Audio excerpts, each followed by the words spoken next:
coming in right on this. I'm glad that the recording starting right now because I was listening to On Deck. Okay. Listening to On Deck now. Shout out to On Deck. I just see you got the merch. Thank you. I appreciate it. Yeah, I appreciate that. Absolutely, man. Absolutely. Make these available. That's actually cool. Hold on, time out, man. What's up? Where them at? I'll tell you. I gotta find it because this was about from a couple years ago. But yeah. Oh, but it's still available. Chris has some. Yeah, I can send you a link once I find out where it is. I think it's on Teespring or something like that. Definitely got to post it on here too, man. We got to spread the word about the merch, man. Promote. That is Spike Lou, man. What's up? What we doing? That's true. That's true. Where the hat's at? I need to get out. I need to get the storefront running. Why you wearing anything but your shit? That is true. Once I get merch, it's up. Like what? That's what I said. I was saying that as I put this shit on and was looking at it, like we need another week in the book shirt. I want one for everyone thing that I do so I can just wear that. I'm gonna be one of them niggas in 2025. I'm just wearing this shit. No doubt, man. I challenge you to that, and I'll own that challenge as well to get the merch game going. I know Mo been talking about it for a while, so start putting. Mo been on it. Dro been on me about it. I sent Dro one of these hats, and he was like, "Bro, ain't no reason like people shouldn't be able to buy these." But yeah, man, I'm dragging my feet with the I want to shoot a commercial. Yeah, I want to shoot a commercial, and so that's the thing about the Spike hats that why they not available yet. I need the meaning behind them need to be out there. So I'm coming up with the meaning behind them, so the people need to know what they're buying it for. They ain't just buying a hat with my name on there. They buying something that means something. Hey, that's good intro fodder, but fuck all that. What's up? When you gonna have this done? At first, this was just a casual conversation, but now you're saying that. Now we got to put your feet to the fire. What's up? Before the end of the fourth quarter, all of this will be on the storefront, like SpikeLouStore.com. By December 31st. Yeah, by December 31st, it's gonna be ready for everybody. So y'all support that. I'm gonna have some nice little promo stuff to go with it. I'm gonna tap in with you about it for some voiceover stuff. Yeah, absolutely. So that's perfect. Same way I just challenged you to let's put a date on it. Mm-hmm. What do you need from me as your brother to help you out to make sure that you're getting that done by December 31st? What can I do? Stay on me about it. Don't hesitate to ask me about it. That's what drives somebody like me. As you know, we got similar personalities. When somebody keep asking me about something, especially people that I love, care, and respect, it's like, let me get this done because I said I was gonna get this done. And being a man of my word is one of my biggest, that's one of the 4 agreements of essentially where I got it from. But that's one of the things that I want to live by as far as just doing what I say I'm gonna do. All right, I'm saying it now. Here's how these check-ins gonna go, Spike Lou. All right, tell me. It's gonna start with what's going on, how everything going with the venture, how's the storefront. Right. Oh, cool. I'm digging. I'm asking another question. Mm-hmm. Where are you with things? How far are you? What have you put together? 100%. Yeah. What is it that's slowing you down? I'm asking those type of questions just to make sure. That's what I need, though. I've seen in my life with me, like the people that can push me like that without it coming off as what's the right word? Because it's not authoritative. And I got a story about authority and some stuff that you motivated me to do last week that we'll get into before we get into the main topic. Well, I guess I can talk about it now. Yeah, as long as it ain't coming off as authoritative, then I don't get that from you. It's always love. So yeah, just staying on it like that, it always helps me because I'm one of those people that can get in my head and just not do it and like fuck that shit. But if I think people want it and looking for it, then boom. You know why I bring that up like that? Because that's what I need. That's how I relate too. Like I need. Because everybody can do how everything going. Oh, it's cool. Bet, man. Mm-hmm. Keep going. Keep pushing. Yeah. Like, nah, nigga, no. You said you had a date. Right, exactly. And nigga, if you call somebody your boy, your homie, your brother, family, whatever you want to say, and they told you they had something they wanted to do, and your job was to check in, and the date comes and it's not done, 1, 2, 3, 10% of that's on you too. In my opinion, right. I'm not talking about the average Joe down the street that's just like, I'm talking about the people that's in the car with you. You know what I mean? Because it's all of this shit we do is team effort, man. That's one thing that I learned early. I'm like, it ain't no I got a part. I'm a part of a bigger thing right now. I'm just doing my part, my shit. So I'm looking forward to it, man. And anytime I put, I'm gonna set a same goal for myself on some things, and I'll share them on the pod. And then we can go ahead and do that simultaneously. You know what I mean? We're hold each other accountable, man. And then by the end of it, look at the magic you can create. You know what I mean? Like you'll actually have some merch out, and it's like I'm gonna cop everything. What's up? So Fact. we at it, man. Appreciate But I for all got those out. Oh, hold on, time out. This ain't even why I started the conversation. Oh, what was That's you gonna crazy. say? I was listening on deck. Uh-huh. I was sick all weekend, y'all. I was sick. And on Monday, man, I had one request as I was getting better. I had one request from Spike Lee, man. And I like I said, I only listened an hour. I got an hour left or so. So y'all might have talked about it at the end, but y'all got on the topic of new releases. And I remember, man, like I won a conversation about the discographies. You did say like, that. Oh man, it's all good though, man. You did. I just want to know individually. It ain't got to be on air. I can tap in with AB the whole night. Whose discography was it? Gibbs versus Cole. You right. Versus, I'm gonna bring because that's something I was seeing after that album drop, which I'm not a fan of. Something because I asked 24 hours, and now the album's fire, but I don't. You gotta let stuff marinate. But even without that album, I still think that he has a better discography than Cole. Like he knows how to put an album together. Like it just. Yeah, I wouldn't knock that, even not being a Freddie Gibbs fan. Yeah. But I do respect the music. I do like. I can listen to it and be like, okay, I see why. Like this is Cole. Like dude rapping his ass off. I'm just a bigger fan of J. Cole projects more so than his. I ain't even listened to this last project. Yeah, the difference is it's on my radar. Though. The difference is obviously J. Cole's a bigger fan. Freddie Gibbs is much more niche. He ain't for everybody. J. Cole can be for everybody. Mm-hmm.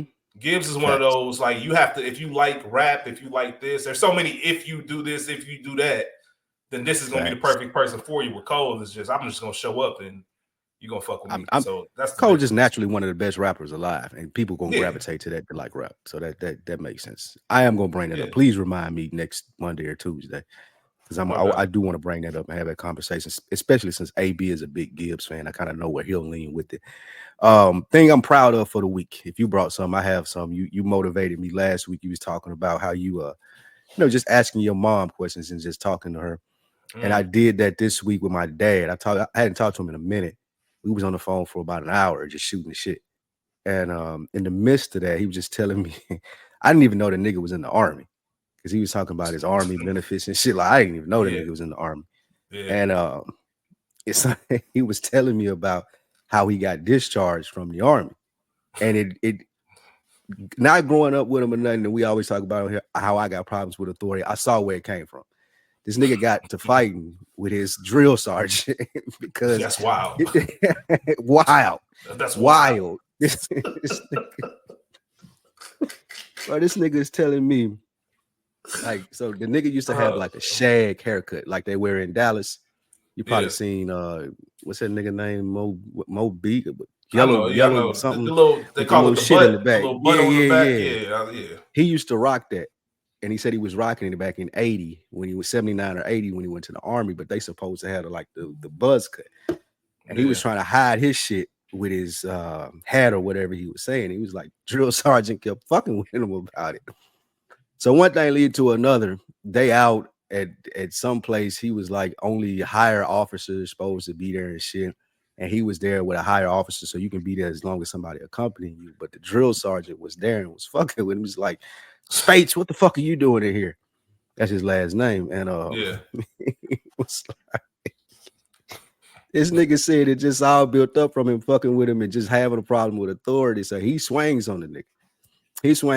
Him and his homeboy stomping the nigga out. The drill sergeant now. Come on, man. Man, bro. I'm like, he stopped the drill sergeant. So hey, that's I don't even know what to say to that. Hey, bro. And it's just strictly the same thing that I was saying, just having a problem with authority. That was it. Like, dude just kept fucking with him. So from there, they put him in the Army's version of the jail that's on base. Yeah. And when you go in there, you're supposed to call and let your people know, like, just, where you at, because you ain't going to be able to contact them as much as you would if you're just on regular base, because you obviously in jail, Army jail. So this nigga didn't do it. He didn't call his mom, let her know where he was at. She hadn't heard from the nigga in 2 months. And she started calling all around Fort Campbell, like the base that he was at. Like, she's calling everybody, like, where's my son? My son went up there. I don't know if he all right. It been 2 months. And the shit gets all the way up to the sergeant or whoever run the fucking base. So he calls him in his office like, nigga, And he say, they be like, man, Space, I told you to call your mom before you went in there. He's like, man, I'm gonna be here. So like it don't even matter. Like she know I'm somewhere up here, which sound like some shit I would say. Hey man, so nigga, genetics is crazy. Hey, it's crazy. You ain't even got to grow up around him. So he gave her a call or whatever, but he went and talked to the sergeant. He said the sergeant liked him, had a liking for him, and he just asked him, he's like, man, I can't do this. I can't deal with the drill sergeant dude. You gotta let me go. So they gave him it wasn't a dishonorable discharge. It was just you ain't not fit for the Army. Like it just wouldn't line up for what you wanted to do with your type of person. I don't know what that is. But I just found it interesting as hell as far as him telling me that. I was like, yeah, that sounds like some shit they're running my blood. So I just thought that was funny, man. But thank you. That's you brought that. You the one that made me ask that question. We was on the phone for at least an hour just talking, man. We hadn't shot the shit like that in a while. So yeah, that was motivated from you from last week. That's the thing that I'm proud of for the week, man. Man, I love to hear that, man. That's really dope. Did your pops from Nashville? Yeah, born and raised South East. He from East Nashville. I'm from South Side. How was it natural for you, or was it just like something like, you know what? I normally ask these things, but I keep them on this because that's kind of how it works for me. It's kind of like, I'll get to that later. But instead of doing later, I'm just like, I'm gonna ask that now. Or how did it make you feel? Just having that deeper conversation. The odd thing for me about that is it's harder for me to talk to my moms like that because you feel like I grew up with her. I know her. I'm her only kid. You know what I'm saying? So you think that, so I don't ever really ask the questions.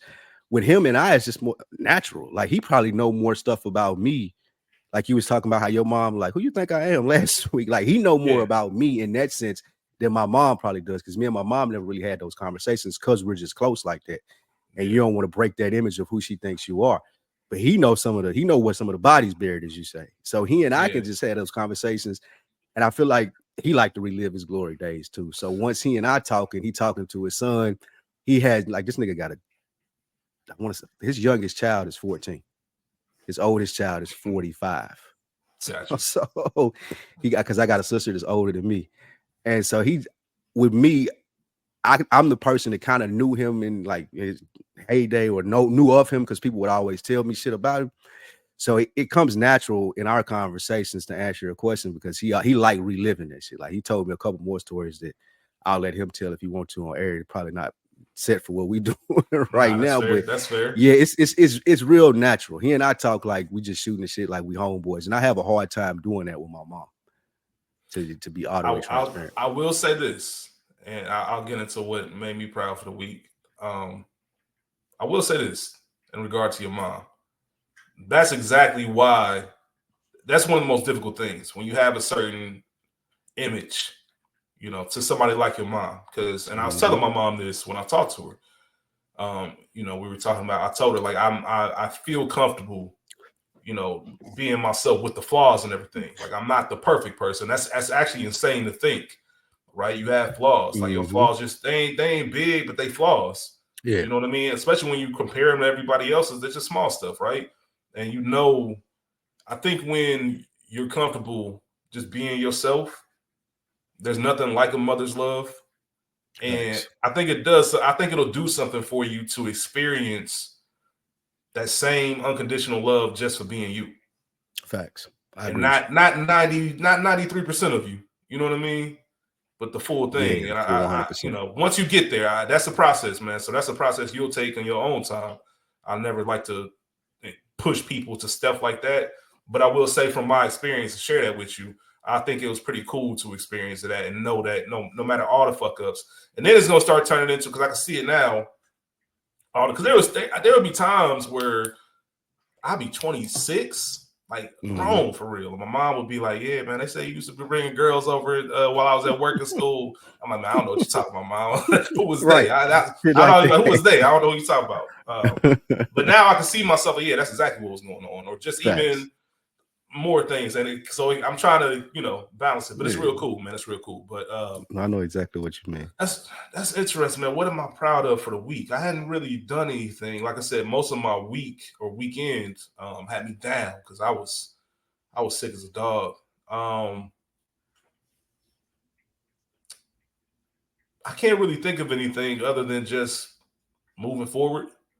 Yeah, pretty much it. Enough. I was still able to, because all right, here's what I'm proud of. So I was sick, and we were supposed to have our 100th episode for Culture Garden. And I'm like, there's no way we can do. I ain't doing no research. This is episode 100. Like, I'm not about to half-ass it, right? So I reached out to School and Ray P and just let them know we had to push it back a week. Now, normally, you just say, all right, I ain't got no content in the tuck. We just gonna have to skip a week, and I didn't want to do that. So, like clockwork, it just made sense. Our good brother Mo has just started a new movie podcast, Childish Grown-Ups. Literally just dropped their first episode, like actual movie episode, second episode overall, first actual movie. And I just reached out to him, man, and shout out to him for being so gracious. I just, hey, man, I'm sick. I'm not going to be able to put out an episode. I got this idea. Will we be able to put your episode out on our feed? Just as some cross promotion, the whole nine. Y'all do movies, and I just think it'll be a good look, and it'd be helping me out for keeping our feed active while I'm down. And he said, sure, absolutely. And we talked a little bit about it last night because Mo is Mo. But he said that, he uploaded it to YouTube today. The audio is going to be dropping tomorrow. And I was just proud that even though you down, even though you're not 100%, man, you still got to get shit done. And just to kind of naturally, the fact that my brain was just naturally, it wasn't like, oh, we can't do nothing. It was like, nah, we got to put something. How can we do it without actually exerting myself? And I'm like, it just worked out perfectly. So shout out to Mo for making that happen. And shout out to Ray and School for being understanding. I'm sure they put in some work and was ready for 100, but it's coming next week, man. And I'm proud of that. I'm sure that'll be my answer next week. 100 episodes in on Culture Garden. That's what I'm gonna be most proud of. But shout out to you, man, for thinking on your feet too. That's one thing as we grow in this space, become more entrepreneurial versus corporate America. Ain't no sick days. Ain't nobody like you can't call in, bro. Like that's one of the most satisfying things about having your own shit, and one of the most challenging things is like, if I don't do it, nobody's gonna do it. Straight up, nobody's coming to say how it is. Like, you can figure something else out, but I just like, you have to do it. If you stepped up to the plate, you started your business, or you're doing your podcast, or you do freelance work, or whatever it may be. Like, if you don't do it, no one's gonna do it for you. So that's dope. A fact. That's a fact, man. And shout out to community, like I said too, though. Just because if I didn't have the relationships, just being comfortable. I think I kind of take for granted what you really asking with that, like, because I can't imagine many people, really anybody outside of the circle that we built, that can just say, hey, can you send me one of your episodes so I can put it on my feed? Like, I get the business brand of it, but like, what? Like, what are you gonna do with this audio? Now this is in your control. You can edit it however that's a lot of trust. Yeah. And I just 100%. Thought that was dope to even be so comfortable to ask, and for him to be so comfortable to offer it up. So shout out to Mo, man. And I don't even know if we thanked everybody for being here, man. We had chapter 10. I don't think we did. We just been chopping it up, man. Good conversation off the whim. But welcome back to another episode of Another Week in the Books. This is book 2, chapter 10, hosted by the incomparable, the incredible Spike Lou. I am his co-host, Kyron, aka Rich. We already asked you how you feeling, so I guess we got into that. But little readers note how we're gonna approach book 2, we'll take incremental breaks every 10 chapters. So next week, that's what we agreed to, right? So next week there won't be an episode. We'll take a break, and then we'll start back, and we'll go to 20 and take a break. So every 10 chapters, just want the bookworms to prepare themselves for a little break or something. Like I thought we did. Maybe we didn't confirm it. I thought we was gonna take off the Thanksgiving week and use that. Oh, okay, you're right. The first that's your birthday week and all that stuff too. Right. So I figured it might be easy. We did say that. So 21, where 21 should be dropping, we'll be having a break that week. Yeah, and going from there, depending on how the calendar is, because November, December are always tricky with New Year's, Christmas, Thanksgiving. But thanks for that disclaimer. That is actually going to be happening every single 10 chapters. Just kind of pushing that emphasis of rest.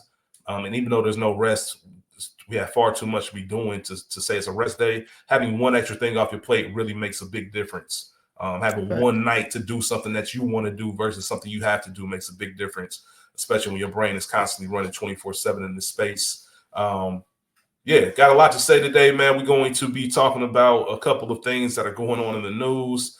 And also, man, shout out to Black women, man. We got some got some conversation for y'all or with y'all, or we'll talk about it soon. But Spike Lou, you sent me something on Twitter. Mm-hmm. Let me go ahead and pull it up so I can get the Twitter handle. But it was very interesting. It might pick up. Thanks. Yeah, it's pretty long. You just gonna play the whole thing? Nah, you know what? Let's summarize this. My man was tight. he was tight, man. That was he was tight, man. Well, I don't want anyone to even if we agree with some sentiments, it doesn't mean that we would have expressed them the same way. So I want to be a little bit mindful of that. But at the same time, it's kind of where we are. So Bubba the OG, he posted on X, he posted a TikTok of @he.code3. So I don't know if this is the same person or not, but I know Bubba the OG, he took that TikTok of a black man and obviously outraged after the results of the 2024 presidential election. And apparently there was some kind of protest. Now this, I should have done this. I didn't research what actually happened because it seems like that sparked it, and also the Latino vote. But pretty much other.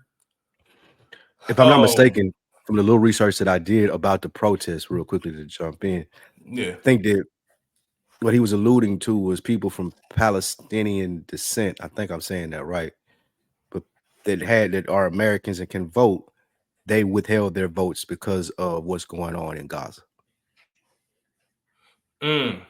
So, okay, that's a big detail. That in hold on. That's why he was on the type of time that he was on, because he was like, even though that could have helped us, y'all was still like, fuck it, us first. Which all right, now my whole viewpoint, I get what he's saying, but I got a whole different. I don't think you can't do that, bro. Okay. Let me finish explaining what's going on, and then we'll talk about it. All right. So he pretty much comes on. He's I think the Palestinian protests in regard to protesting the election, the ones who could vote because of what's going on, as well as Latinos for their voting. He even went to say, and he wasn't. I mean, if you watch the video, he was pissed. There's nothing comical about this. My man's was hot. He done. He meant every word he said. But he even one of the funny part of it was I guess he runs a basketball league and has 8 to 9 basketball courts. He said that basketball league I run for the Latino man, that shit canceled. That shit done. Like he pretty much saying, man, fuck everybody. We need to start our own black political party. I don't care if we lose every year. We just need to stick together. Fuck everybody else, since everybody keeps saying fuck us. And I understand that mentality. I'm with that. I get it. Like this is, if nothing more, if nothing else has already shown us enough, I think a lot of people are just reaching that point. You know what? I just don't fuck with you. I ain't even got the energy. You on that side, you doing that type of shit, man. I don't fuck with you. I ain't got no argument for you. I ain't got no speech for you, man. I just literally am deleting you out of my life. I think people are at that point, and they really are believing people when they show them who they are. However, the Palestinians not voting, that's different, man. There's genocide going on. And if they don't want to participate in both sides who are participating in that genocide, then I can completely understand that. Like, why I would never. That's like knowing that if whichever president I voted for, that's like saying hypothetical presidents. If I know that they would be killing black people in Cincinnati on purpose, I know both of them are going to be doing this, but I'm going to go and vote. Like, they don't know. Hell no. Nah. Fuck both of them. So while I understand his frustration and his anger, I can't put that on them, man. I get that 100%. But his overall message in regards, if you take the Palestinians out of it and what happened with that protest, I get it, man. Things were better, man. I was just watching Fight Night, the $1 Million Heist on Peacock. I'm working from home this week, so I had the chance to binge it finally. And it just makes me think of how times were when we Black Mafia, Black Hollywood, Black Wall Street, Black everything. We had that. Even now, as we do Good Earners, Spike, I was watching the episode for next week, and one of the concepts is like the little man is going. Instead of the local coffee shop, Starbucks is moving in. Yeah. Right. And there's something to be said about these small independent communities that you can just keep for yourselves, and everything's self-sufficient, and what things were like as far as the black dollar, how fast it, how long it stayed in our community back when we were all by ourselves during segregation versus what it is now. And I think there's something to be said about that. And I think we're at a point for real, man. The difference is between now and then, they were ready to get on the line and die for that shit. Like on some serious, like really, no lie. It wasn't for social media. It wasn't for no song. No, we literally are going to die for our rights because we are not going to be treated like this. We're not going to let future generations be treated like this. And until once you have generations of people who didn't kind of grow up in that same kind of necessity, we never had to per se, or never thought we had to, because we had luxuries that older generation didn't have. But now it's going to start getting to the point where people really going to have to start looking at themselves. And I hope this doesn't sound like facetious, but I think some people are going to be like, yo, I'm willing to put it all on the line. Jail time, death, whatever it takes to make sure that no bullshit happens or comes to my front door. It's very interesting. What were your thoughts? Because obviously you saw the video and you sent it. I want to know where your overall thoughts were and how you feel about what the brother had to say.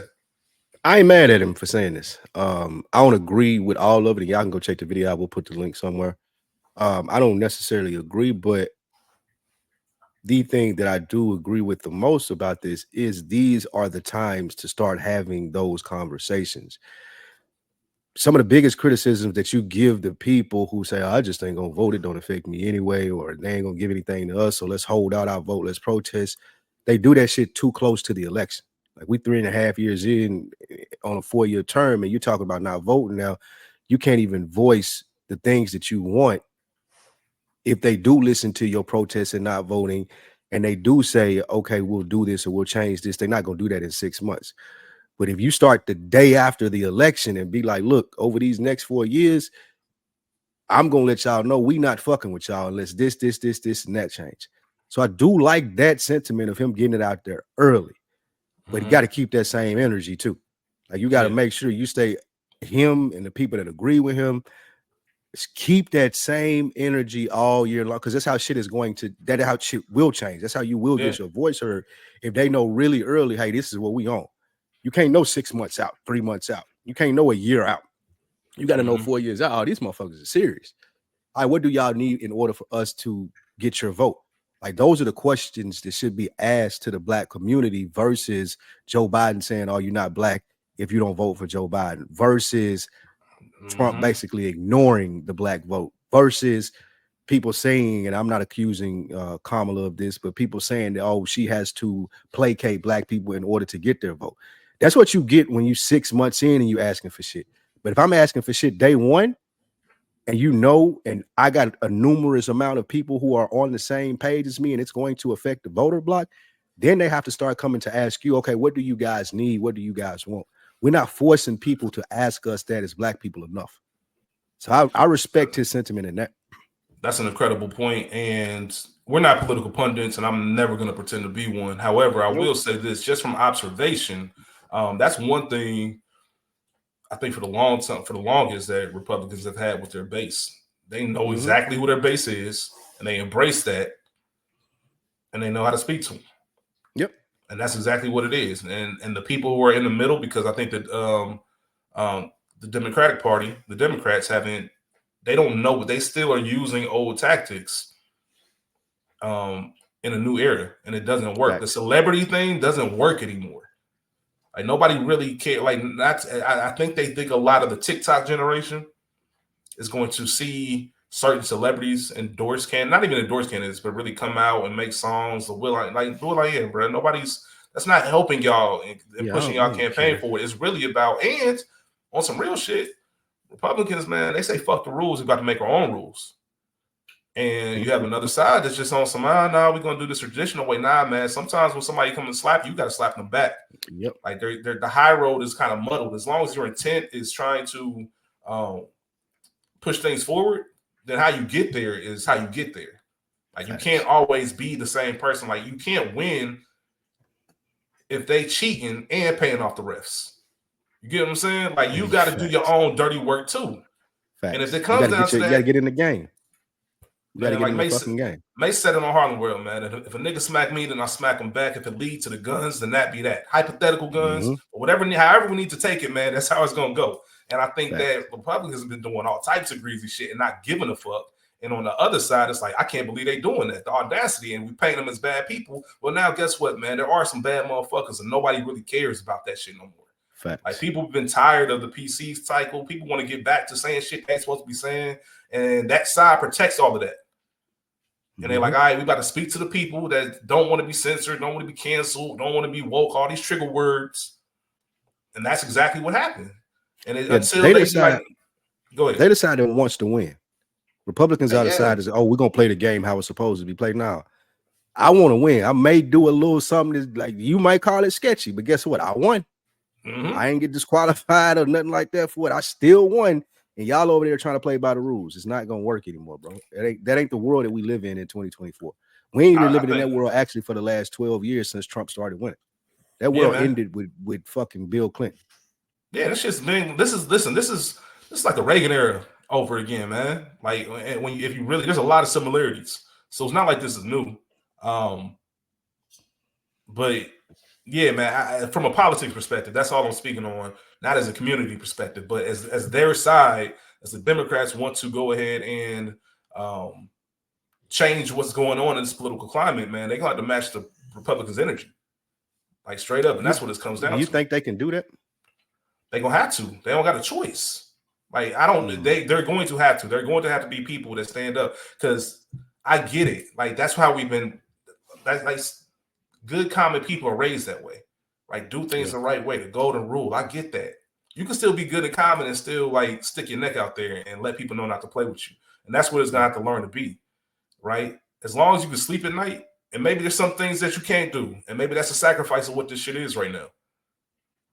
And that's just what it is. Like, they don't give a fuck. They blatantly don't give a fuck. They let you know. They're bold about how much they don't give a fuck about you.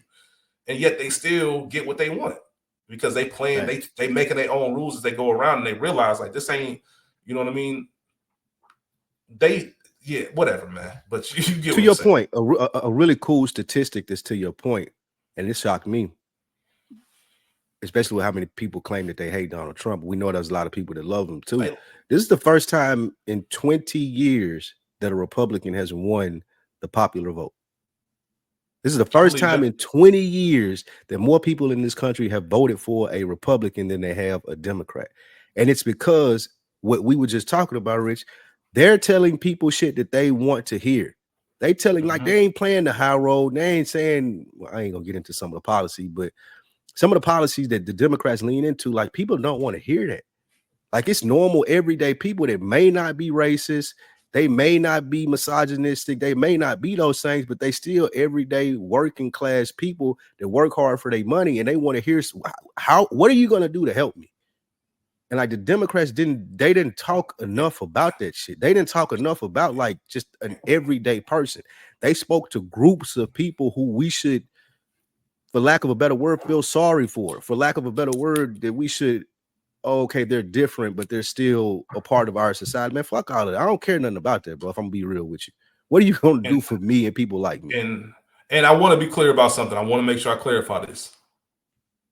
I think Madam Vice President Kamala Harris ran an incredible campaign. She did. Right? She did. I think they didn't do her no favors by giving it to her this late. When I'm saying absolutely not, I think she ran an incredible campaign. So I don't want to mix up when I say they, the candidate that's running, right? I don't want anybody to take what I'm saying. I'm talking about the powers that be, the people behind the scenes who are making things work.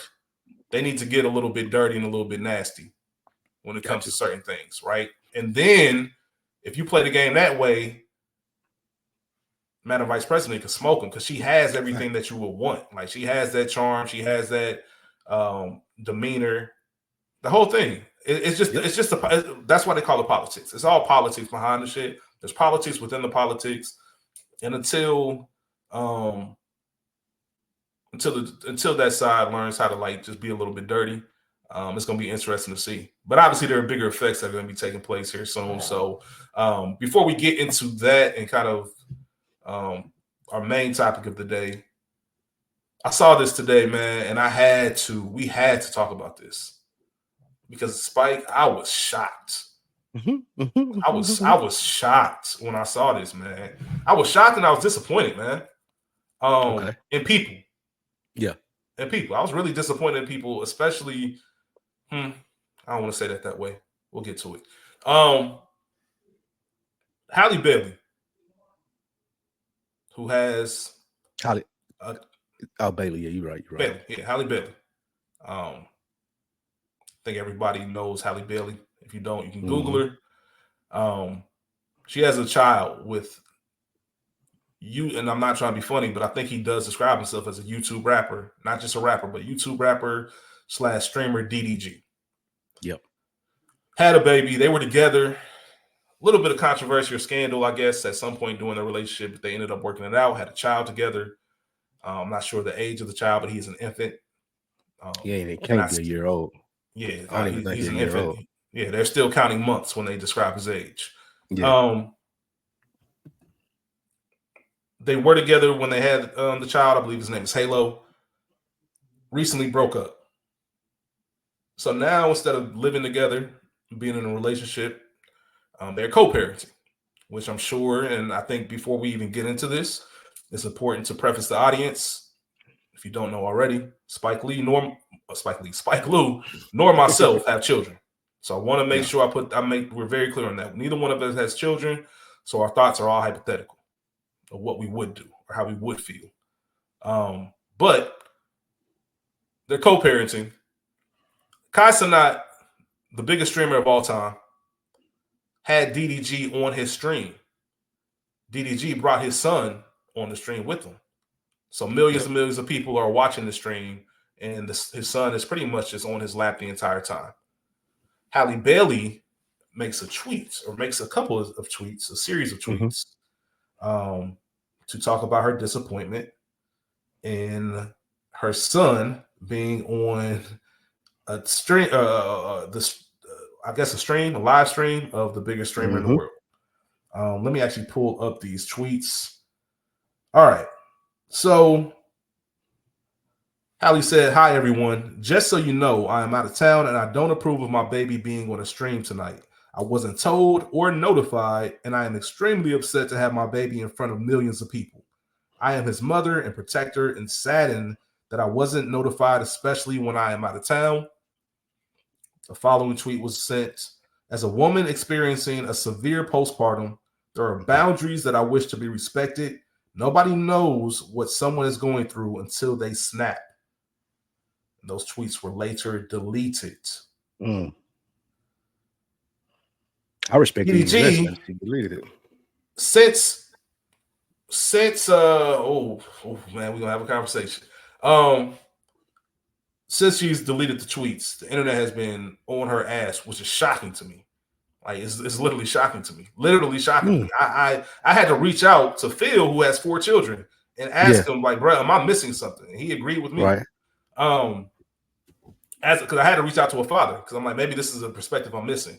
They were kicking her ass, men, women, they were kicking Halle's ass. Some people were defending her, but it was an overwhelming amount of people who were on his ass. That's his dad. On her that's ass. His parents on her ass. Excuse me. Yeah, that's her dad too. And to the point where DDG has recently come out, I think as maybe a couple hours ago, and saying, "Man, leave Halle alone."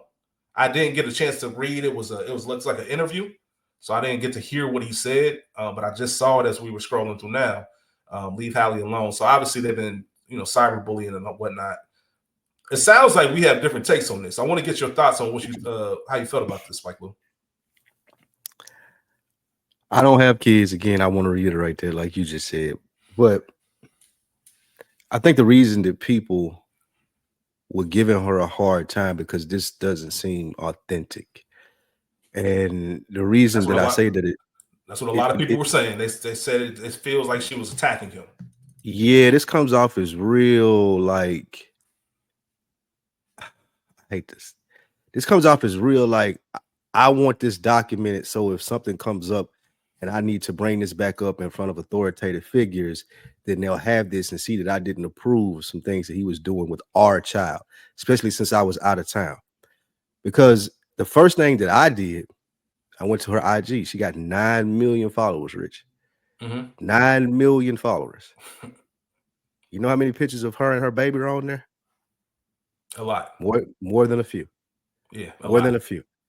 So I say that to say if that was your sentiment, and I go to your IG and your baby's not on there, and I go to your Twitter and your baby's not on there, there's no magazine spreads of you and your kid, then I could understand what you're saying.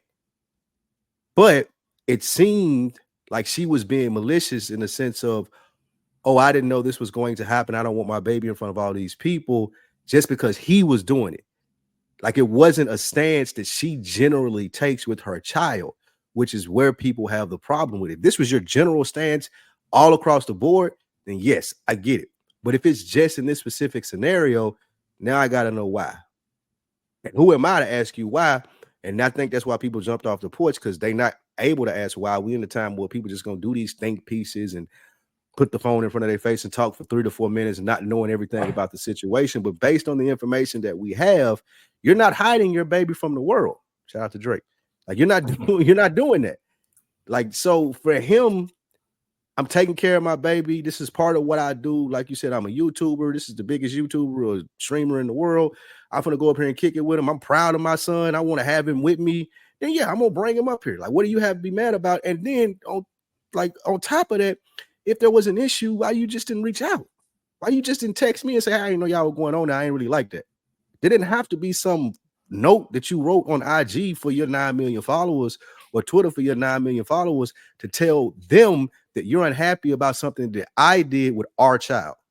I don't like this. So it just comes off as inauthentic, and I think that's why she was getting the heat for. That's interesting. Now, all right. So I looked at this completely different. Okay.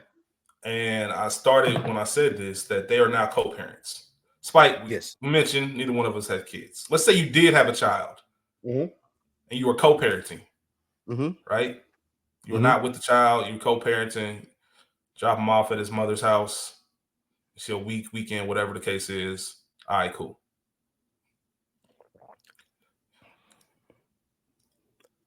You know, something happens, you go over to check in, make sure your kid good. No answer. Where y'all at? Oh, we cross country. We in Cali right now.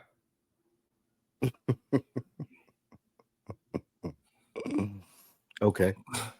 We co-parent. Okay. We don't live together. Right. Is it just as simple as I would love to know where my kid is if he's in your possession? No, the same way. Well, I know you have. Well, all right. The same way, like my mom would say, who all gonna be over there? Yeah. Is their parents gonna be over there? I want to know what this scenario and this setup is when I was a young kid before I give you permission to go ahead and go. Is it more of a, hey, I'm not saying you're not a good father and that you don't trust him. It's more so, hey, there might be something we need to discuss or something you didn't look at from my point of view before you put our child in front of millions on a live stream where people can comment and people can take all types of things. Now, I get what you're saying, right?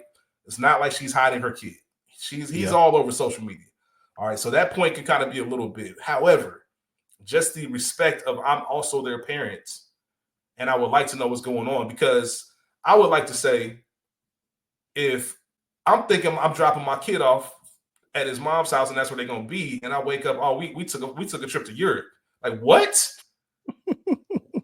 Why is my infant child in Europe with you? Like, why didn't you tell me this? Like, why do I not have? And I think it's a respect thing. Why do you not give me enough respect to tell me where my child is going to be? When you know I'm an active father, when you know I'm a loving father, when you know I liked being around my son or my daughter, why would you not give me that decency of just at least telling me, like, you know, I'm not gonna trip? All right, cool. I think that's dope. I think y'all should have a great time. It's more so I think I like letting them know. And just saying, hey, give me the respect as a parent the same way I would give you. I wouldn't do nothing with my son without telling you first, because I respect you as a father. Because if they were together, this would have never been an issue. Because she would have known. Now, you brought up the key thing there for me, and I think this is a monumental another week in the books moment where me and you are genuinely on different sides of this. The reason, and this is me being selfish, the reason that I wouldn't trip on that, because I would do the same thing. And my thought process of it would be, he with me, he good. Like nigga, especially especially it depends on what I did. Like if I had to pick up and I live some type of job like Chloe, I mean, what Holly does, somebody call her, hey, we got a last minute whatever shoot for this magazine. It's in Europe. You need to pick up and go right now. My first thought ain't gonna be calling my baby daddy, like especially a nigga that I'm not with. So same thing with him. Like my first thought not gonna be, I gotta call my baby mom so to know what me and the kid finna be. Like you finna be surprised as fuck, bitch. Like we in China right now because I had to go. And now I didn't think to call and tell you because you're not a priority on my list. My son is, he was with me and he's good when he's with me. See, I would slick be offended if she did that to me and was like, well, I didn't know where y'all was gonna be. Like, it don't matter. You knew he was with me. And as long as he with me, he's cool. So I would give her the same respect. Like if I picked up, like you said, I dropped by, I wanted to be a surprise or whatever it may be. We got to understand why I can do that. And I go and I hit her up and I like, she's like, oh no, we're in Europe. I'd be like, damn, well, when did that happen? And she would tell me, I may be salty for a minute or two, but again, because I want the leeway to be able to do the same thing, and I damn sure would after that happened. That's what the hang up is. Yeah, that's what the hang up is. I wouldn't do that. Okay, see, I think that's where the disagreement is. Like, I definitely would. I'm out. Me and Lil Man went to the Cowboys game. Now we headed wherever else it may be, and she ain't had nothing to wiser because it's my weekend. He with me, and that's another reason why I don't have kids, because I don't want to go through that because I know how I move. But I also, and I get that. For me, it's just more so about like just letting people know what's going on. If anything were to happen, you know where my last spot was, you know what my plans were. And I'm not even saying it on some, we're staying in the city and I'm telling you a play-by-play on Friday at 9 o'clock, we're going to be doing this. Like, hell no, I'm not saying, I'm talking about when something's off the schedule, as far as like I expected my son to be up the street. He's 6 hours away. Whatever that, I just think there should be some conversation, just to, not permission. Yeah.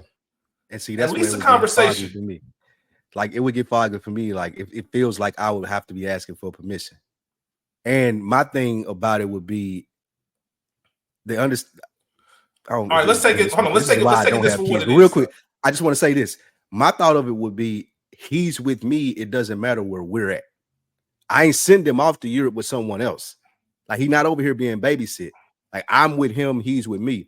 And as long as that's the dynamic, then we should be good. And I would feel the same way about him and his mother. Like if she told me, oh, I'm in Europe, but I left him at the crib with the babysitter, I would be pissed off about that. Okay, so here's another thing though. There was a clip afterwards, and I don't know what it was, but they showed a clip of somebody banging on Casanat's door. And it sounded like they were saying something like DD or DDG, like, I know you went there or something. I don't know. I don't know if exactly that was said, but it was something to the point where DDG was like, yo, what's going on, bro? And Kyle was like, I had no idea what's going on. He said, nah, bro, I got my son up in here, man. You got to get me up out of here. Yeah, which would have went exactly to her point, like, bro. Because here's the point I was gonna make. Just let's leave it at what happened. Let's take the scenarios of they being in a different city, right? Yeah. I think there should be, and you might disagree, and I'm curious to know what you think. I think there should be at least a little bit of, hey, I don't think that's a good idea, and I'm going to tell you why. And I'm going to stress to you that I do not want my child on this live stream, and these are the reasons why.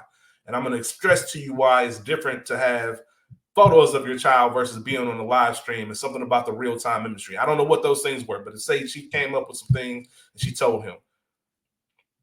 At that point, wouldn't it be, as the mother of your children, as the mother of your child, right? This person expressing all these things, wouldn't that be enough to say, all right, cool, I'm not gonna do it. I won't have them on there. Because it's not a big ask. It sounds like she's passionate about this. It sounds like she's serious about this. Why would I make a problem? It's not that deep for me to have my child. Like you said, my child's with me all the time. He's always with DDG on his own shit. It's more so you took it to Casa Nights. You took him. My baby's in a new environment. Like, you know what I mean? Like all types of stuff. And I never checked that out. Wouldn't it end up being enough to just be like, all right, you're right? It would if we had that discussion beforehand. But it doesn't sound like that they did. He didn't have a discussion with her. She didn't know. And that's the whole point. That's the whole point. So that would be my thing, right? They did have the discussion. He did it because in his mind, he feels like I do this all the time on my shit anyway. In his mind, it's not registering that like this is somebody else shit. We're in another space or whatever it may be. So if she tells me afterwards, I will respect that. I will respect it, but I still wouldn't run it by her. Like, it wouldn't be no thing when I'm gonna run up the Castanet shit. But if she got me on the phone versus, and he did a good job in telling people to raise up off of her, that's what, like, for like a healthy, they ain't in a household, but a healthy co-parenting relationship is like, now y'all raise up off my baby mama. Like, I ain't gonna let y'all do this. I wish she had expressed it in private. And I don't know if she did. This new generation, I don't get why they go to social media with so much shit. But if she had sent me that same message, like when she seen it, and it was just to me personally, I would 100% get it. I would apologize and I would say, you know what, my bad, I didn't do that, and it won't happen again. But I'm not asking her beforehand. Now I got a question for you. I just thought of a question for you. Salty. Okay, and I'm slick salty that she put it out there for everybody, because I always trip out when I see people with the baby mama beef or the relationship beef, and they like holding the phone and giving the POV of it. That shit is insane to me, because who would want people to know stuff like that? Yeah, I can't speak to that. But just real quick, last thing. Okay. What if she took your kid to another nigga crib? Is she dating, or like what's going on? It don't matter. It ain't your business, right? It ain't your business, right? You're right. You're right. It ain't my business. I would stand on it. Ain't my business. It ain't my business. Yo, if you bro, you want to be? Come on, man. What you got me? Come on, man. Call me. Listen, call me. I'll watch our child while you go get your rocks out, bro. But you're not about to have my kid in some random nigga house that I don't know. If you dating him and I know him, I met him, we've had that man-to-man conversation about what this is. That's one thing. But just that's what I went to by default, though. I thought that's what you meant. Like, no, I wasn't talking about like a booty call. Like, she ain't taking my son on the booty. Yeah, like you say, it's a booty call on some shit. Yeah, nah. You got to call me. Like, I'll come get him. You can go do whatever you need to do. Like, I'll come get him. I'll send the babysitter over there. I'll pay for the nanny, whatever. Like, but nah, he not riding with you to Paul house up the street. Like, nah, that definitely not happening, bro. I just had to fuck with you one time and throw that in there.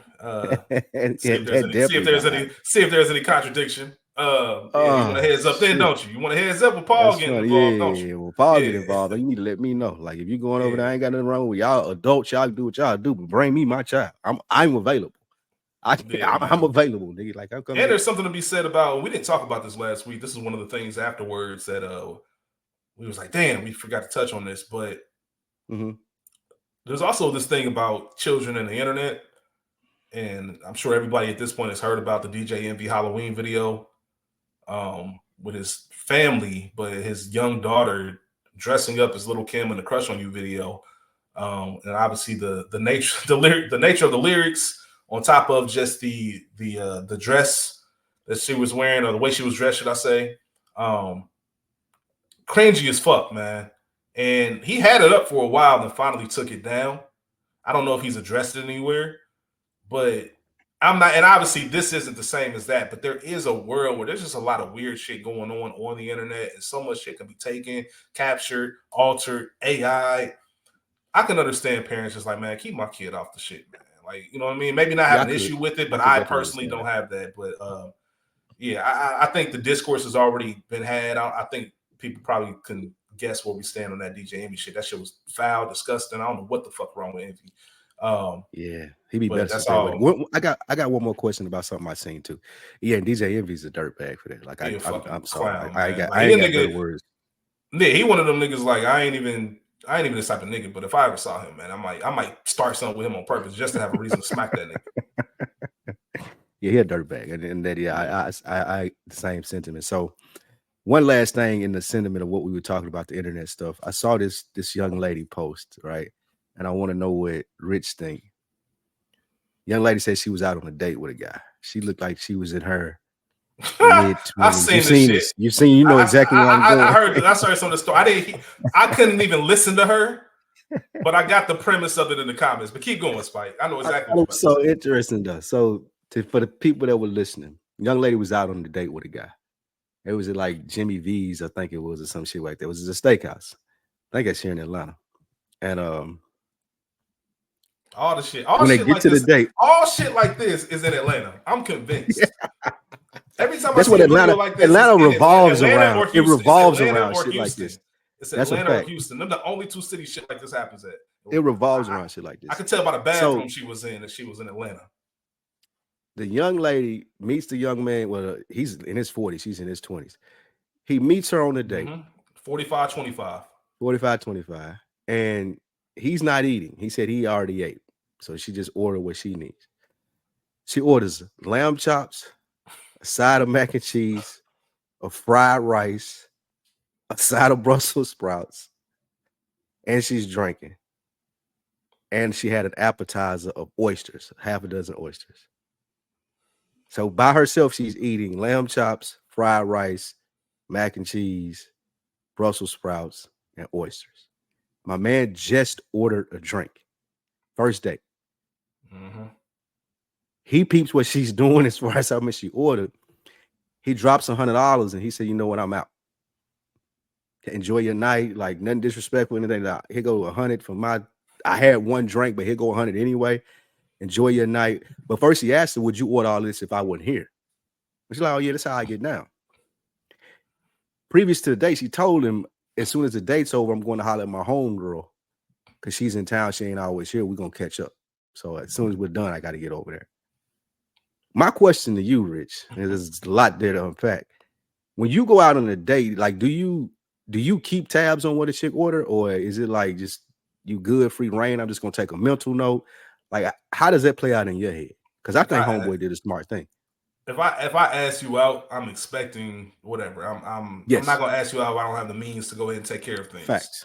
Now, depending on the egregiousness of whatever's going on, it might be I'm gonna take care of this and you'll never hear from me again, or it might be a conversation before it even gets out of hand. If I see the bullshit coming, and it's hard to even say bullshit, but that's a lot. It is. All right, let me back up a little bit. I'm interested to know what type of date he thought this was, because she thought it was. Well, hold on. I think he thought it was drinks. If I'm not mistaken, I believe there was a detail where they sat at the bar. Yeah, they were at the bar. They weren't at the table, right? They were at the bar. Yeah, so he probably thought this was drinks. He thought this was drinks. So, all right. So, I'm trying to put myself in his shoes. He thinks he's meeting her for drinks, and usually when you meet a woman for drinks, all right, man, we got some small plates or something. Appetizers, yeah. Add some drinks, a few rounds, have a good time, see what happens. Maybe we work up appetite. Maybe we do get to dinner, whatever. Or maybe the conversation leads to, hey, let's get dinner while we're here. You just never know, right? What'd she order? Lamb chops? Bro, she ordered a lot of entree of lamb chops, a side of Brussels sprouts, a side of mac and cheese, a side of fried, like lobster fried rice, which is another entree. That ain't even a side. A lobster fried rice is an entree. And she ordered 6 oysters. I ain't gonna hold you, man. I'm not gonna hold you. Man. I'm taking that L, and I'm gonna be like, oh, you too rich for me. Not too rich, excuse me, you too expensive for me. I'm not. If this is what you do on a normal, I'm gonna believe you when you tell me that. And I'm also going to bow out, exit stage. Yeah, you do that on your own. That's perfect. I'm telling you right now, I'm not going to be doing this for you on a consistent basis. So I see right now that I'm not the nigga for you. I'm going to go ahead and just pay for this meal. I got you. So you would pay for it? Yeah, I'm not going to, I'm not, because I asked you out. All right, cool. Yeah. You took advantage. It's not like it was, it's a lot of shit, but it is a dinner meal. Because I'm listening to it and I'm like, that's some shit I would order. For real. I love food. I love going to restaurants and trying shit. So I would individually go and do that shit myself. I think it's more so the fact that he didn't do it. He wasn't eating. I think if he was eating, he'd look at it as dinner and it'd be a little bit different. That mindset, man, I'm telling y'all, I think it switches things up. That's what it was. And I think, I get where he's coming from. Trust me. There was a version of me. There's a version of me that 100% would have done that. I've just been in that situation. Not that situation, but I've gone on enough dates to know just kind of like, all right, even if it's nothing like that, there could just be a bad day. There's no chemistry. I'm still going to pay for the date. I'm not going to say, oh, I ain't going to pay for it because I ain't vibe with you. No, I still got you. Still a disappointment. It didn't go how I went, but I'm still going to go ahead and foot this bill, even though I don't want to. Like, she's never going to see me again, and we're going to keep it pushing. See, I think the miscommunication came in the word date. Like, he should have been very clear. This is what I blame him for. He should have been clear and say, hey, let's go out for drinks. And then when we're going out for drinks, if you want to, like what we said in the beginning, order appetizers or whatever it may be, then it's cool. But if she was under the impression that this is a date, and then she ordered all that, I kind of get it. But I also am from the school of, like, you got to read the room, bro. Like, you got to be like, if I wouldn't even want like you said, I'd pay for it, but I wouldn't want anybody that's not tactful enough to pick up on, oh, this nigga not eating. He wasn't expecting to come here to do this, that, and the third. Or maybe you thought he was expecting it. Maybe you just don't pick up on it. But it just shows a lack of class to sit in front of somebody who's fitting the bill, who you expect to pay for this. That part and too. Order all of that. Like, it's cool that you can pay for it. That's fine. That ain't got really nothing to do with it. If you can pay for it, because pay for it then. But if I'm fitting the bill and I'm ordering 2 entrees, 2 sides, an appetizer, and we drinking, and I'm expecting someone else to pay for that, like, nah, like, we not doing that, bro. Yeah, like if you like to eat like that, and I feel like an older woman would have did this, and this what makes me think she was trying to get over. An older woman would have been like, oh, you not eating? I'm about to eat, and I want to take care of my food. Like, I want to be clear that I'm not trying to take advantage of you. This ain't that type of party. I can do this by myself, my nigga. Yeah, 100%. Like, that's what I would be looking for. But if you just sitting there, she was getting free dinner before she met up with her homegirl. That's all she was doing. Getting her homegirl dinner, exactly. So whoever she was going to, she might have been taking that shit home to a nigga. Like, you never know. But like, I thought that was a wild story. But again, that goes to me and what I was saying about the DDG. I'm shocked at how people get online and they spew these like just stories and shit for engagement. That shit is crazy to me. Yeah, man. Yeah, no, that's a great point that you made too. I want to be clear because I'm looking at it as a man who would go on dates or ask a woman on a date and, you know, just kind of deal with whatever comes with it. Mm-hmm. I, as an individual, also would never be out with anybody and do that shit and expect somebody else to pay for that. I don't care what's going on, friends, whatever. Like, I'm not ordering all this shit and expecting somebody else to take care of it because somebody else footing the bill. Like, nah, I got it. Like, I'm hungry. Like you said, you said it, Spike. So that's like a nigga being like, you out with the homies and nigga like next round on me, and you be like, oh, well, let me get a shot of Louis 13. You know what? Nigga? What the fuck are you talking about? Yeah, that's a great point. It's funny because we have one of the guests on our I'm not gonna say this story. We'll talk about it off camera. Either way, it's almost similar to if someone if I tell you, hey, you know, Spike, my birthday coming up. I rented out this room, the top floor, this, you know, hotel, whatever. Got a big party. You know what I mean? Come through. I bet. And you show up, you come through. And like, all right, then bet it's gonna cost you this much. Like, what? I thought this was like, it's communication. Why would you ask me to foot the bill on this shit? I wouldn't have came. It kind of is the same type of situation. That's like, hey, I'm going to the club for my birthday, getting a section, come through. And then when you get there, hey, bro, the section it's like 200 a piece. Like, nigga, what are you talking about? Listen, good earners, right? Hey, good earners. When AJ go to that club in New York, they bring that bill over and tell them, hey, hand it to that nigga. $1,800. Like, I get AJ like, shit. Man, fuck. Man, that's funny. But yeah, man, as we move along, man, and kind of get into our main point before we get out of here, obviously we had the results of the 2024 election, and Donald Trump won the election, as we mentioned earlier.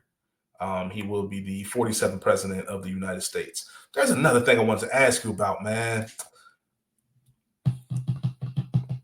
Trying to see, do I want to go up? Do I want to? Yeah, let's go ahead and have this conversation real quick. Okay. How do you feel? No, you know what? Nope. We'll do this the right way. I don't want to do it off the cuff like that. Either way, Donald Trump was elected president, and we've seen enough bullshit to we shouldn't be surprised, but it's still a surprise. Like, you just don't expect it to happen, and it happened. All right, he's president. And you and I are both in the same thought process of, regardless of who's who and who's in office or what, life still got to keep moving. We can't sit down and we can't stop. We got to keep moving forward, keep progressing. And on Tuesday or Wednesday, I guess, I felt the weight of stuff, right? I just kind of felt it. I think a lot of it was being on social media. I think that plays a big part in the things too. Like, we have, because this wasn't like this when we were younger. Like, we didn't. I don't remember, for the most part, people looking at politicians like celebrities. There's definitely some clout and some power. Don't get me wrong, but it's moved into a whole different, like, cult-like type of thing. And if it was only in those designated places. It was at rallies, but it wasn't necessarily everywhere you go. I could be misremembering how the 90s were. Clinton was. I think if I remember, He right, was I was popular, old but he enough. wasn't. It Yeah. was more so the person, not because he wasn't popular because he was president. He was popular because he was Bill Clinton. The presidency helped. Don't get me wrong, but it wasn't like I believe everything you say. Like Right. everything you say is the basis and guideline of my life. You're speaking directly Yeah. to me. Like politicians weren't looked at like that. Right. You know what I mean? It was more so That's true. musicians and all. It's reached this certain level of celebrity where people are like they're gloating, like people are dick eating in the comment sections, and it's disgusting to watch. And I felt the weight of it a little bit on Tuesday, or Wednesday, excuse me, and then Thursday I got up and I'm all right, man. It's time to keep going. Everybody can take their time to kind of feel what they need to feel. That's therapy 101. Acknowledge your feelings however long you need to, and then it's time to move forward. But then I started thinking a little bit deeper, and I thought about Black women, man. And it's funny, and I'm not trying to get too deep, but it was funny that we on chapter 10 this week, another week in the books. And obviously the Roman numeral for 10 is X. Made me think of obviously the Malcolm X quote, the most disrespected person in America is a Black woman. The most unprotected person in America is a Black woman. The most neglected person in America is a Black woman. And I think I felt that impact because I saw what it was doing to Black women in real time and their reaction to it. And I realized, like, man, there's a luxury that I have right now as a Black man to know that a lot of the shit that happened because of who won the presidency, it's not really going to touch me like that. It is, don't get me wrong, but it's not going to have the same type of impact as it will to a group like Black women. Yeah. And to have the imagery and the parallel of a Black woman, an overqualified Black woman. And this is just me. This is nothing to do with politics, y'all. This is me literally looking at this scenario of this woman who has done more than enough to be qualified for a position, and to have it taken away from someone who's not only not qualified, but just a terrible person and convicted felon and has gone bankrupt X amount of times and has racist, xenophobist, everything. Like, it's not just a bad candidate. It's like the lowest of low that you would expect this would be a layup, and you think your time is now, and that gets snatched away from you. And you see these poll results of who it was snatched away by and what groups. And I understand every Black woman that's like, you know what, fuck y'all. Like, who's right now currently saying fuck y'all. And whoever y'all is, that's who it is. And I realized that, damn, what took me a day to kind of just shake off, it's going to take a little bit longer for them. And like I said, there's some feelings that they have right now that I don't share in the same way. I just can't, I'm incapable of feeling that way. And I mean that in a gratitude sense, not a gratitude sense, but in a emotional sense. Like, it won't affect me as much, and that's why they're hitting the same way if something happened to Black men, and it wouldn't affect them the same way. Yes, they can empathize, they want to be there for us, but even beyond that, to go online past that 2 days later and seeing Black women get their ass kicked online and getting called in their name by Black men, and listen. This is a very small percentage, right? I know the brothers hold the sisters down. So I don't want to get here. We just talked about the Obama thing and kind of talking down on. I'm not going to talk down on Black men. Nope, we ain't doing that. But I did see instances, just calling what I saw. I saw instances of dirtbag, trash ass niggas speak out of call women out their names because they feel like they do too much complaining. I saw a tweet by Des Bryant, but it's just nasty to see, man. And like I said, as they're going through this specifically, we all are, but specifically Black women, as they're going through this emotion and looking at their future being completely impacted, what looks like trying to be non-existent in a sense. And like I said, I'm not trying to be dramatic, but if you look at what's on the table to just be stripped away, not just from a women's right perspective, but just overall. I mean, it's all about money at the end of the day. It's a pretty clear play. But I want to make sure, or to have to go through that at this moment and still get your ass kicked from people online. That's a lot. And I know we talk about goals of the week. I challenge everyone out there who listens to this podcast, who hears my voice, man, to reach out to a Black woman, especially when you love, man. Just check on her, see how she's doing, maybe better understand and get more information as to why Black women are feeling the way they feel. Because I know that us as men sometimes have a way to not understand and not really know how to communicate. It's just kind of like, damn, I don't even know why you're tripping like that. It's not that deep.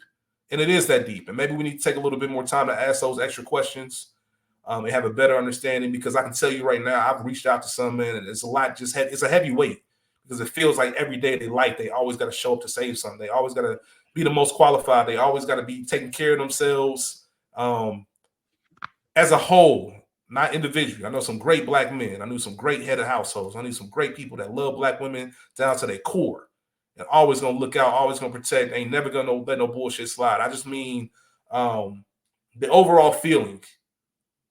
I think we can do a good job of making sure that Black women are good, and maybe ease up on some of the piling on Halle because she wanted to make sure where her son is, or easing up on calling women like Scotty Beam out of their name because she has a right to feel the way she does about the election results, and stuff like that, and just checking it and making sure that we are holding each other accountable as Black men.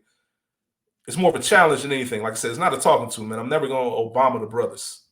Right, I'm never going to be on some, man, y'all need to do this, y'all need to do that. Nah, man, I know way too many good Black men, but I say it all the time, and the best people I know are Black women. And they deserve that love, and they deserve for us to put our arms around them. And I just want to make sure we are being as graceful with them as they are navigating this as we can be. And I just mean that real. And we ain't, as we mentioned a few weeks ago, it ain't always about us. You don't have to understand. Even if it is minuscule to you, support a Black woman that you love, man, because I know there's a lot of mixed feelings and emotions, and they just going to try to keep picking up the bag and keep moving how they move. But I definitely would like to see us more unified. Going back to the first point that you made, Spike, with the video, we all we got. And we need to have each other's back now more than ever, and kind of put some of the petty bullshit aside and really make sure we're checking in on each other to be our best versions, because we're going to need each other. Yeah, I think one of the most important things that should come from this is figuring out how much on the same page we are, right? and working those angles versus working the angles of disagreement. I feel like we've been, ever since Trump came around over the last 12 years, it's just everything is so fucking divisive, and it ain't even Democrats and Republicans. It ain't even Democrats and Republicans, just or make America great versus whatever. It's just like everything is so divisive. And if you don't agree with somebody, then it's this big thing versus you can have a conversation and agree to disagree. That happens. But what I will say to you, your point, I remember Barack's first term. Regardless of how you feel about him, regardless of how much you follow politics, it's going to be some niggas out there that be like, I'm not telling the truth. But I know for me, for the people that were around me, the Black men that I talked to, regardless how you feel about him now, when that happened and you seen a Black man could be up there and like, this nigga, the most powerful motherfucker in America. Like, regardless, like, I know there are people behind the scenes, all that, but for title's sake, what we're looking at, this man went out and won the presidency of the United States, something that we never thought would happen. That was a moment for Black men. That was a prideful moment. Like, regardless if you was a nigga in the streets, you was a professor, you was in politics, you might have worked at McDonald's. Like, niggas had a little more pep in their step. Their head was held a little higher, their shoulders was back a little bit more. Like, nigga, I can do this. I got this. I'm saddened that Black women didn't get that moment. Regardless of what they classify Kamala as, regardless of if you like her policies or not, I'm saddened that they didn't get that moment that we received with Obama when we was like, you know what? I can figure this shit out and do it. I am being recognized for the things that I do, and I can live vicariously through her for a moment. And not for, oh, she was just beaten out by a better candidate. She was just beaten out by people's lack of respect for us. People's lack of appreciation for what we do, which is what you were talking about when you said the Malcolm X quote. Like, it consistently happens in our society where Black women get, like, all the stuff that you said that Malcolm X said, that's true. And I know they feel that burden. And this could have been a victory for them, would have made like, hey, you know what? Put a little extra swagger in their step, whether it means anything directly to you or not. that doesn't matter. Just like when we were talking about Barack, it didn't mean anything directly to me. It was the fact that it happened. And I'm a black man. I benefited from that. Kids benefited. Young black men benefited from that.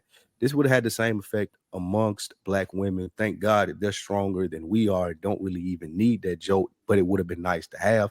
They're going to carry themselves like they do. They show up and show out like they've been doing for the history of this society. But I wish they would have had that moment. And yeah, I agree with everything that you said. Yeah, man. Well said by you as well.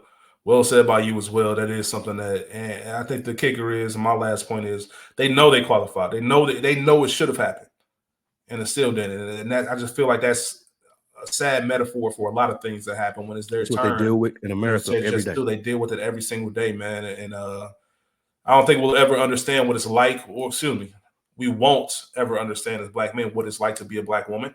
Yes, we share the black experience, but that black woman experience, and for them to go above and beyond every single time, I hope we show our sisters a little bit more grace, a little bit more love, intentionally put our arms around them, intentionally check in on them, and make sure they're doing good, because they have it much different than we do.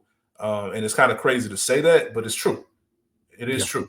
And I want to make sure that we take a break from some of the bullshit and really try to make sure we stand together, because, as I mentioned earlier, man, we are going to need it. And we always needed it. I don't even want to magnify this moment. We've always needed it, and I hope we get back on track to that. Like I said, I was watching that fight night, man. It's just beautiful how black people just got stuff done together. You know what I mean? That community, and I know it still exists, but I hope we can get rid of some of the petty shit. Like I said, I know a lot of it's social media. Social media is not a real place, but it does exist, and it does have impact. So, you know, we all just trying to figure it out, man. I got faith in One day we're gonna have a conversation about Hispanics too. We're gonna have looking at them numbers. One day we're gonna have that conversation. They ain't gotta be today, but we're gonna have that conversation. Nah, that's a fact. That's a fact, man. There's a lot of people we got. You know what? Listen, this was a great conversation, man, top to bottom, man. I enjoyed just coming in and just having this with you.